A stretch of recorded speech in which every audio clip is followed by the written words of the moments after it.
Um, I would like you to tell our audience about being in the WWE, what that was about, and what you learned from it. We work our butts off. You know, we wrestle 4 shows a week. One of them is live on TV.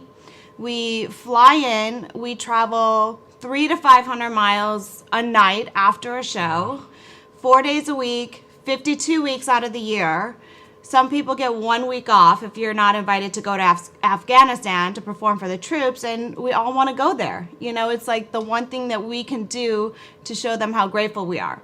So we learned that work ethic. But what I really learned was that I can outwork anybody if I really want to be the champion. And if you're a professional wrestler, all you want to do is be the champion. And so I would go into work 2 hours before the show, you know, and I'd watch the refs set up the ring, and I'd get in the ring with the refs.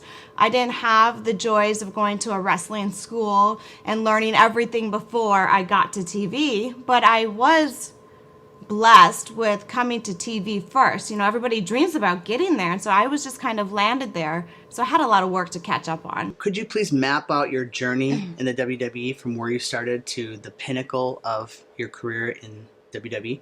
So I started off with watching it every Monday night with my stepdad, Ken. I mean, it was our thing to do. I grew up with the Hulk Hogan doll instead of a Barbie doll, and we just loved watching it. And I was living out here doing my thing, and my agent calls me and he's like, "Hey Candice, we have this audition for like the WWE, but the winner will win $100,000. And I auditioned for this Divas search contest and I didn't win.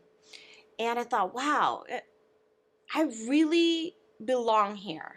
And a month later, they called me back and offered me a 3-year deal.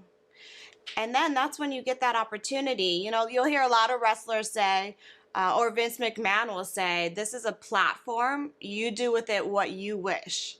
So tell me about how you picked your character, and were you a heel? Were you a hero? So I started off with a baby face, but really I kind of started off just that sex kitten, right? They brought me in to pretty up the division. It was that era where they were going from a lot of like very muscular women, which nothing against that because I love all the muscles, but that was just that time frame when that's what they were trying to do. And so I wasn't hired to be a champion. You know, I was hired to be a face. And I was a baby face, which was a little bit hard for me because, you know, when you're sexy, you're not really like, hi, everybody, I'm here. And so it was this weird thing. But when I really became the face is when I went up against Beth Phoenix. So she was that bigger, stronger opponent over me. And being that underdog, I could get people to fight for me. Because we all have that in our lives, right? Yeah. Like you want something and you're fighting for something, and when somebody sees you fighting, they're like, come on, you can do it. Like the show, it's like, yeah, come on. Like this is amazing. So talk us through what that's like walking into the championship match, and lead us through some of that, and then finally the end outcome. You know, you come down to the arena, and in professional wrestling, it's predetermined, right?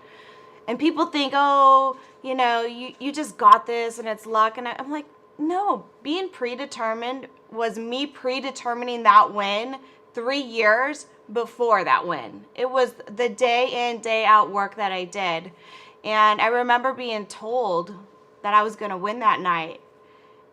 And I was like, wow, like that moment came, you know, where that work and those repetitions daily is going to pay off.